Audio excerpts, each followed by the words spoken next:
요즘은 세상이 좋아져서 뭐든 주문만 하면 현관 앞에 착착 빠르게 도착합니다. 그런데 요즘 이상한 택배 때문에 난리가 났습니다.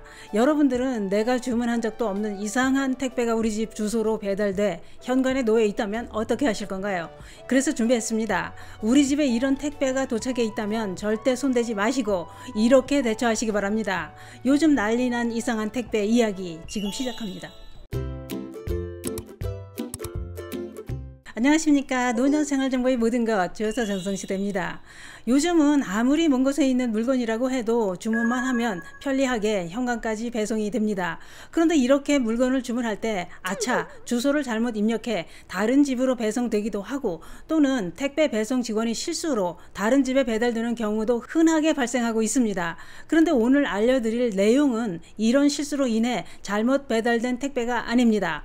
누군가 고의적으로 우리 집에 택배를 보내는 일이 일어나고 있다는 겁니다. 그 이야기는 잠시 뒤에 알려드리고, 우선 실수로 잘못 배달된 택배도 함부로 손대면 큰 처벌을 받게 된다는 내용부터 알려드리도록 하겠습니다.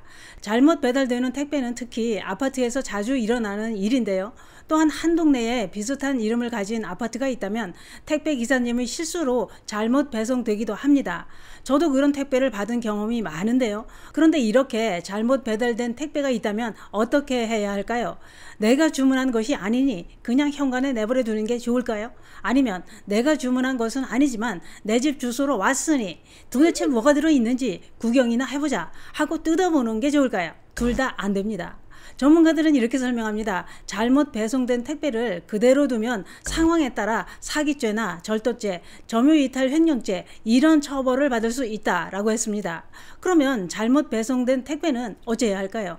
일단 잘못 배송된 택배는 택배 회사를 통해 반품을 해야 합니다. 택배를 보낸 사람과 직접 연락을 하거나 만나는 것은 피하는 게 좋다고 했습니다.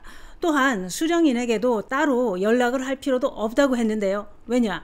법적으로 보면 잘못 배송된 택배를 보낸 사람에게 수취인은 알려줄 의무가 없기 때문입니다. 그러나 그냥 두면 오해를 받을 수도 있기 때문에 택배사에 연락해 이건 우리 것이 아니니 빨리 가져가라 이렇게 회수하도록 해야 문제가 발생하지 않는다는 겁니다. 그런데 실수로 잘못 배송된 택배가 아닌 고의적으로 누가 계속 우리 집으로 택배를 보내고 있는 경우라면 이건 어찌해야 할까요? 법률 전문가들은 만약 이런 일이 지속될 때는 경찰에 꼭 신고를 해야 된다고 했습니다. 이런 상황은 실수가 아닌 고의성이 있기 때문에 반품 대신 경찰에 유실물 신고를 하는 것이 좋은 방법이라는 겁니다. 또한 이렇게 대처해야 해당 물건을 수령하지 않았다는 증거도 되기 때문에 수상한 택배는 경찰에 신고를 하는 게 안전하다는 거죠. 또 어떤 분은 아파트 아래층 거주자가 윗집 주소로 계속 택배를 주문했다고 하는데요. 윗집 주인은 하지 말라고 몇 번을 얘기해도 계속 고의적으로 보내길래 화가 난 윗집 주인은 우리 집으로 봤으니 이건 내 물건이다, 못 준다 이렇게 물건을 내주지 않았다고 합니다. 그런데 화딱지난다고 이렇게 대처하면 점유이탈물 횡령죄로 처벌을 받게 된다는 겁니다. 또 어떤 분은 가족들과 먹으려고 참치를 시켰는데 그 참치가 다른 집으로 잘못 배송되었고, 잘못 배송된 택배를 받은 그 집은 그 참치를 보고 군침이 돌아 슬쩍해 먹고 말았다는 겁니다. 이것도 사기죄가 성립됩니다. 왜냐? 배달원에게 잘못 배달된 물건이라는 사실을 고지해야 하는데 고지하지 않고 배달원을 속였기 때문이라는 겁니다. 사기죄에 해당하면 10년 이하의 징역 또는 2천만 원 이하의 벌금에 처하게 된다고 하는데요. 그런데 물건 주인이 얼마나 먹고 싶으면 먹었겠느냐, 처벌은 하지 말아라 이럴 경우도 벌금은 나온다고 하니 내 것이 아닌 물건은 절대 손대지 않는 게 좋습니다. 그런데 잘 살펴보지도 않고 누군가 나한테 선물을 한 것으로 착각했다 이럴 경우도 있다고 하는데요. 이럴 땐 착오나 실수였다는 걸 입증할 수 있다면 사기죄는 성립되지 않을 수 있지만 물건값은 지불해야 됩니다. 또 있습니다.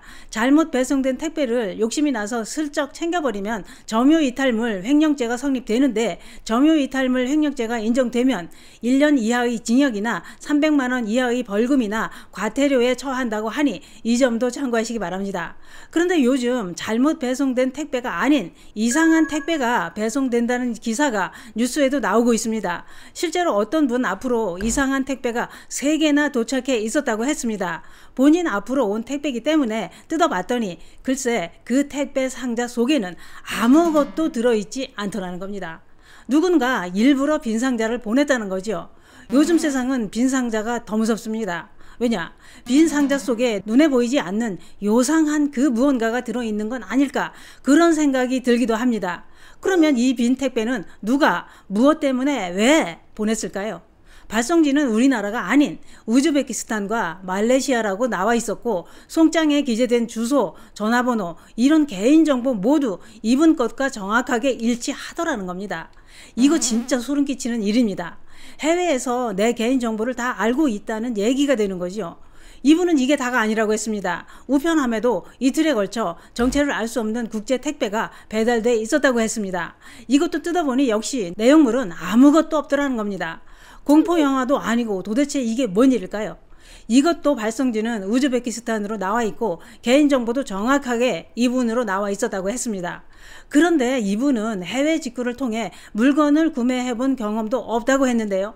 그러면 어떻게 이분이 개인정보를 알았으며 빈 택배를 보내는 이유는 무엇일까요? 이게 중요합니다. 그래서 전문가들이 송장에 기재된 발송처를 알아보니 우즈베키스탄에 위치한 물류 창고가 맞더라는 겁니다. 그런데 이 창고를 검색해보니 비슷한 피해를 봤다는 후기가 올라와 있었다고 했습니다. 후기에는 사기업체다, 조심해라, 이런 글도 적혀 있었다고 했는데요. 많은 사람들이 같은 피해를 보고 있었다는 거죠. 전문가들은 이런 의문의 택배를 브러싱 스캠일 것이다, 이렇게 추정하고 있습니다. 그러면 브러싱 스캠이란 무엇일까요? 브러싱 스캠은 주문하지 않은 물건을 아무에게나 발송한 뒤 수신자로 가장해 상품 리뷰를 올리는 방식으로 온라인 쇼핑몰 판매 실적과 평점을 조작하는 사기라고 합니다. 다시 말해 소비자들이 리뷰나 구매가 많은 순으로 제품을 선택하는 성향을 이용하는 사기 수법이라는 거죠. 2020년 미국에서도 정체불명의 씨앗이 미국 곳곳으로 배달돼 떠들썩했던 적이 있었지요. 당시 한국농림축산검역본부는 홈페이지에 국제우편으로 출처불명 씨앗을 받을 경우 심거나 만지지 말고 검역본부로 신고해달라는 공지를 올리기도 했었습니다. 이것이 대표적인 브러싱 스캠 사례라는 겁니다. 해외에서는 이미 브러싱 스캠 위험성이 널리 알려져 있다고 하는데요. 우리나라는 어떨까요? 한국소비자원 관계자는 주문하지 않은 택배가 왔을 경우 이렇게 대처하라고 했습니다. 주문하지 않은 택배가 내 앞으로 왔다면 분쟁을 막기 위해 열어보거나 버리거나 이건 절대 하지 말라고 했습니다. 발신자가 명확한 택배는 해당 업체에 알리고 증빙 자료를 꼭 확보해 놓는 게 중요하다고 했습니다.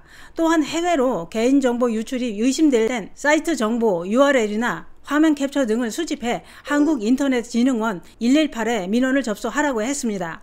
만약 개인정보가 거래되고 있는 것이 확인되면 한국인터넷진흥원이 해외정보통신 서비스 제공 사업자에게 개인정보 삭제를 요청한다고 하니 이 점 참고하시기 바랍니다. 오늘은 이렇게 내가 주문하지도 않은 이상한 택배가 왔을 때 대처하는 방법을 알아봤는데요. 지금 당장 문 앞에 내가 주문하지 않은 택배가 도착해 있는지 확인해 보시는 건 어떨까요? 잘못 배송된 택배는 절대 손대시면 안 됩니다. 감사합니다.